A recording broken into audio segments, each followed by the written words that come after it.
Hello. Have you ever wanted to create mods for Worms Armageddon? No? Well then why are you watching this? The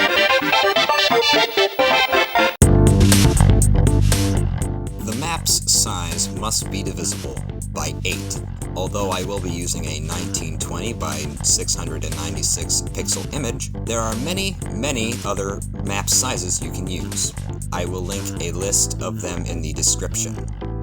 I will also be using paint.net for this tutorial. However, I do recommend installing GIMP because we will be using that later on in the tutorial. If you want to learn how to use GIMP for maps, then I would recommend a different video that I will also link in the description. It's a lot better and was not made by a person who recently turned 16. First things first, draw or import the images that you want to use. I will be basing my map off of the indie game that you might not have heard about called Mussolina. It's kinda cool. Check it out. But an important thing to note is, do not use true black as anything other than a background.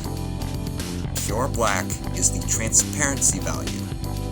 Use it only as the background. So, if you need, and I do mean need, to use black, try a dark blue or a lighter black.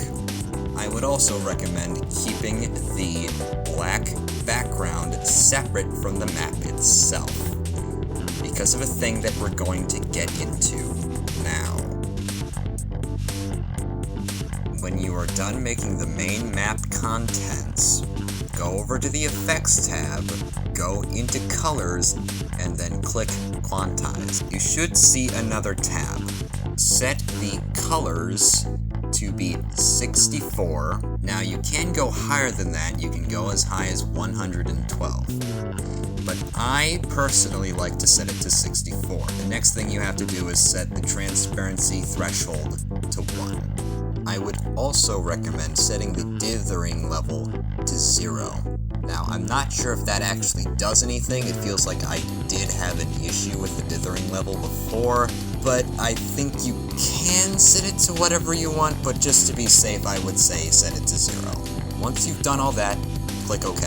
Now, you can move the map itself down to the black background and get rid of any unwanted artifacts around the map itself. After that, export the map as a PNG file, call it whatever you want, and then put it into the user saved levels folder in the Worms Armageddon local files. We will be using this a lot. And finally, when you actually want to play your map, click on Start a Multiplayer Match, right-click on the little map place, go into the little drop menu, and it should be there. If it's not there, then you probably have it in the wrong file. After that, you can just start a match and everything should work out okay. If it doesn't, well, I also have some troubleshooting in the description for the people who have trouble. Can you tell this is mostly improvised and need to shoot? Step 1 to making flags is throwing paint.net out the window because we're going to be using GIMP for the rest of this tutorial. Sorry. First things first, set the canvas size to 20 by 17 pixels. It can't be any higher or lower than this. And another thing that you should also know is to not only use blacks, whites, and grays. You can use these colors, but don't use only these colors. Anyways, when you're done making your very colorful flag, as I assume you did, go to the Image tab and under Mode, click Indexed. Once selected, make sure the max amount of colors is 256 colors. If it is, don't worry about anything else, just click Convert. Now it's time for the fun part. Get those fingers and or auto clickers ready, because it's time to fill that color palette. To add a color to the palette, select a color on the palette to the right and click the plus button. Now just do that 200 or so times until the color palette is completely full. colors that you choose do not matter, just click. Now that my hands have been thoroughly blended for around 45 seconds, it's time to export the image.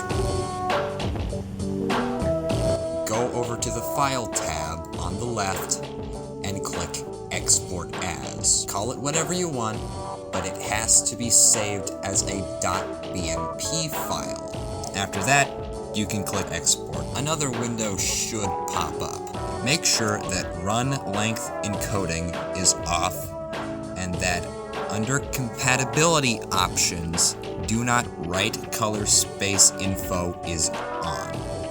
After that, you can click Export. Once exported, just move it over to the user flags file and it should work. And if you want to know how to use flags, well, go over to the tab with all of the question marks, edit or create a team, and it should be under the flags tab. It should be there, and again, if it's not there, then you probably put it in the wrong file.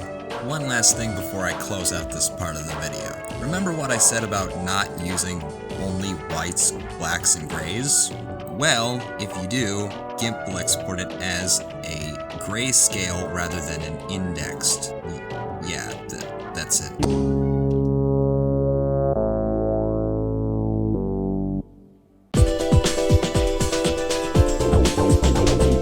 This one will be very short, because there is not much to say here that hasn't already been said for flags. The only things of note here is that the canvas size must be 24 by 32.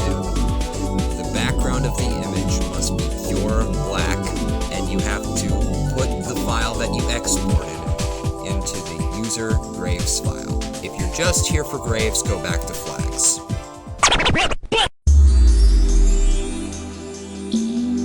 This one is very simple. All you need is a recording software. I'll be using Audacity, and all you need is to record or import the sound that you used. Baba Booey. Edit it to your liking, export it as a .wav file, and put it into the user fanfares folder. If you want to know how to use the fanfare that you just recorded, the explanation is mostly in flags.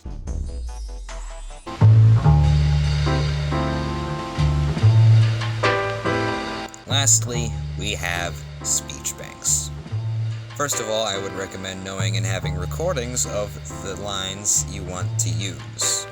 And I would also make sure that all of them are .wav files. Worms Armageddon will not accept MP3s. You can also see and hear a list of the voice lines in the base game in the bank editor that we will be using later in this tutorial. If you want to know where the bank editor is, well, it's in the user file. The user file has everything. I would also recommend basing your recordings on the list seen in the bank editor, and not using random sounds that are, for some reason, on your hard drive. Trust me, I've tried this, it's not that funny. Chew on this!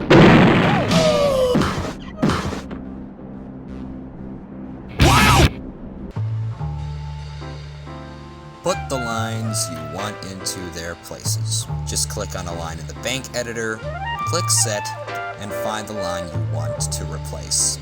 Once all in-game lines are replaced, click Save As, name it, and click OK.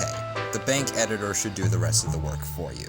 And outside of learning how to use a recording software, which I will not teach you in this tutorial, this concludes this part of the tutorial, and with it, the tutorial as a whole. I hope you enjoyed this video and found it helpful. I do not recommend subscribing, though, because I have no idea what to post to this channel. Nor do I know when I will upload next. But then again, if you expect nothing, you get everything. So, goodbye? No, I need a better outro than that.